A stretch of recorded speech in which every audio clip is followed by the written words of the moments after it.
आज अनाज मंडी स्थित मांगेराम नफे सिंह की दुकान पर व उसके बाद वार्ड नंबर 19 स्थित एडवोकेट सुरेंद्र गिल के फार्म हाउस पर पहुंचे सांसद दीपेंद्र सिंह हुड्डा। इस दौरान दीपेंद्र हुड्डा ने कहा कि हर वर्ष की भांति इस वर्ष भी भाजपा सरकार गेहूं खरीदने के साथ में उनके उठान में किसानों के भुगतान में कितनी ढिलाई बरत रही है। जाने किस किस्म का बदला किसानों से यह सरकार ले रही है। बरवाला से राजेश सलूजा के साथ कपिल मेहता की रिपोर्ट। इंतजाम है उनको देखने के लिए आए हैं। तो दो तीन बातें जो सामने आई हैं बता दें।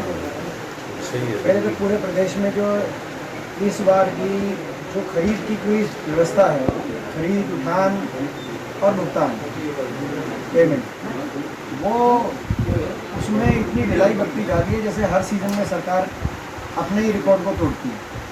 ये समझ में नहीं आ रहा, ऐसा दिखाई देता है पता नहीं कौन से जन्म का बदला किसान से निकाल रही है सरकार। यहाँ तक कि उठान में इतनी धीमी गति से उठान किया गया। आप खुद देखें कि अनाज के अंबार लगे हुए हैं बरवाला मंडी में, उठान में इतनी ढिलाई बरती गई है कि अब 2 दिन तक खरीदी बंद कर दी। ऐसी परिस्थिति मैं समझता हूँ शायद पहले कभी नहीं देखी कि बीच बीच में खरीदी रोकनी पड़ रही है। उठान में इतनी कमी है। उठान के साथ साथ उठान से संबंधित बातें, बारदानों में कमी दिखाई दी। कल बारिश का माहौल बन रहा था, आपको पूरी मंडी में कहीं आपको तिरपाल वगैरह के भी अरेंजमेंट, बारदानों के तिरपाल का कोई अरेंजमेंट आपको नज़र नहीं आएगा। ये इसीलिए भी महत्वपूर्ण है कि अगर इतनी गति से खरीद नहीं होगी, बारिश का माहौल बनेगा। इस बार FCI ने नमी का भी अपना रेशो जो है 14% से घटाकर 12% की नमी की कंडीशन लगा जी। एक तरफ नमी घटा दी, दूसरी तरफ एक तरफ नमी घटा दी गई, दूसरी तरफ स्पीड से खरीद नहीं हो रही। तो उसमें उस बीच में पिस रहा है तो केवल किसान पिस रहा है सरकार की अव्यवस्था के कारण, और सरकार ने जो नई कंडीशंस लगाई उसके कारण। बड़े दुख की बात है, किसान जो कि जिसको कितने जख्म दे दिए सरकार ने, उन जख्मों को ऐसा लगता है हर सीज़न में कुरेद के सरकार किसान के संयम का टेस्ट लेती है कि ये ऐसी परिस्थिति है कि इस टाइम कोरोना की महामारी दोबारा से देश में फैल रही है, और दूसरी तरफ किसान अभी भी अपने न्यूनतम समर्थन मूल्य के कानूनों की रक्षा करने के लिए एक देश में एक आंदोलन का हिस्सा है।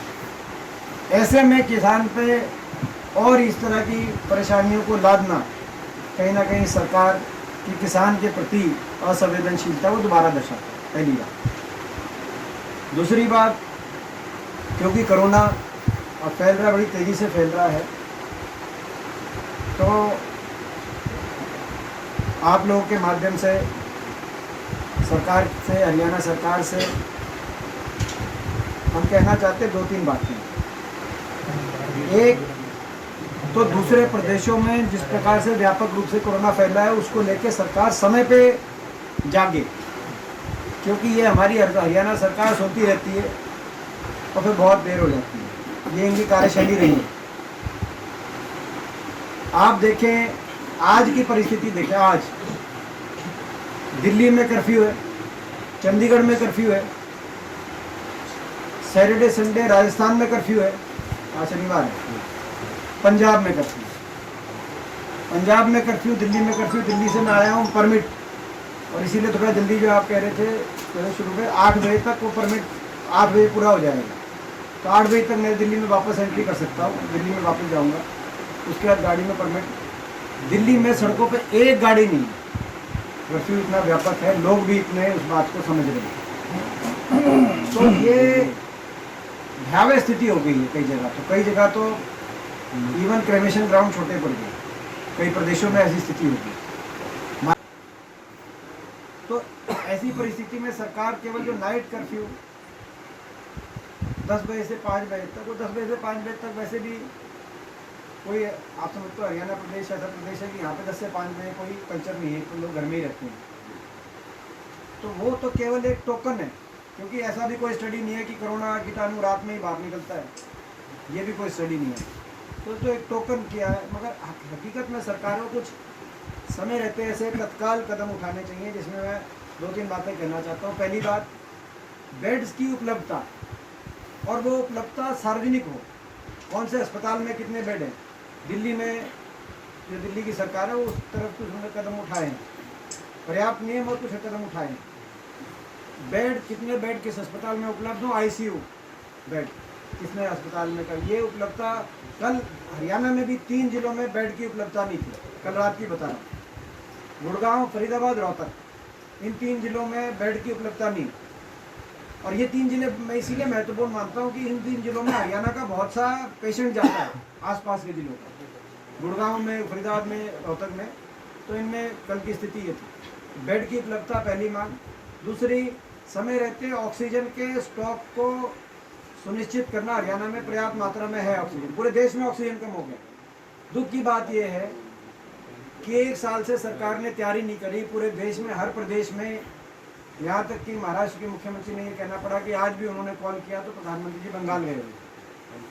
अभी दीपेंद्र हुड्डा जी का यहाँ आना हुआ था, उनका आने का मकसद क्या रहा?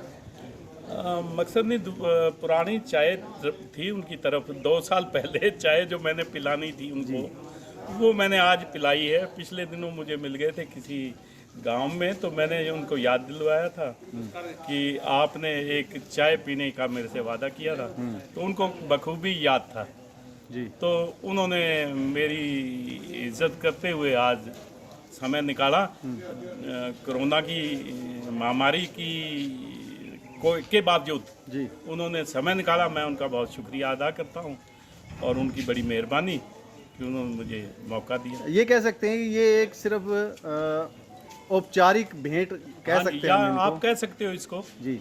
औपचारिकता से ही आगे बातें निकलती हैं। जी, चल पड़ेंगे तो कोई ना कोई रास्ते और भी बनेंगे। जी मेरा ख्याल ऐसा है जी कि नेक काम के लिए अगर शुरुआत कर दी जाए तो बहुत अच्छा है। जी। हाँ जी, आज दीपेंद्र हुड्डा जी से मुलाकात हुई है। तीसरी बार मेरी मुलाकात हुई है और आज बहुत अच्छी तरह उन्होंने मेरे नाम लेके उन्होंने कहा भी, थापी मारी है मेरे को भी, बहुत बढ़िया। आने वाले टाइम में भी मैंने उनसे ये आग्रह किया भी, आज जो प्रोग्राम स्थगित हुआ है भी, नेक्स्ट टाइम इसको डबल तरीके से, बढ़िया तरीके से करने की कोशिश करनी है और जुड़ के आगे कांग्रेस की सरकार लाने का प्रयास करना है। आगे आने वाले नगर पालिका के चुनावों में देखा जाए तो चेयरमैनी को लेकर आप क्या उम्मीद लगा के चलते हैं? अगर आगे आने वाले टाइम में अगर बरवाला में चेयरमैनी का चुनाव ओपन सीट होती है तो फिर ज़रूर इसमें प्रयास करेंगे ताकि अपनी बरवाला की एक ऐसी टीम बन सके जो कि ना स्वार्थी हो और वो सिर्फ बरवाला के लिए काम करे और ना कि अपने निजी स्वार्थ के लिए काम करे, तो ताकि बरवाला में कुछ विकास हो सके और बरवाला तरक्की की तरफ बढ़ सके।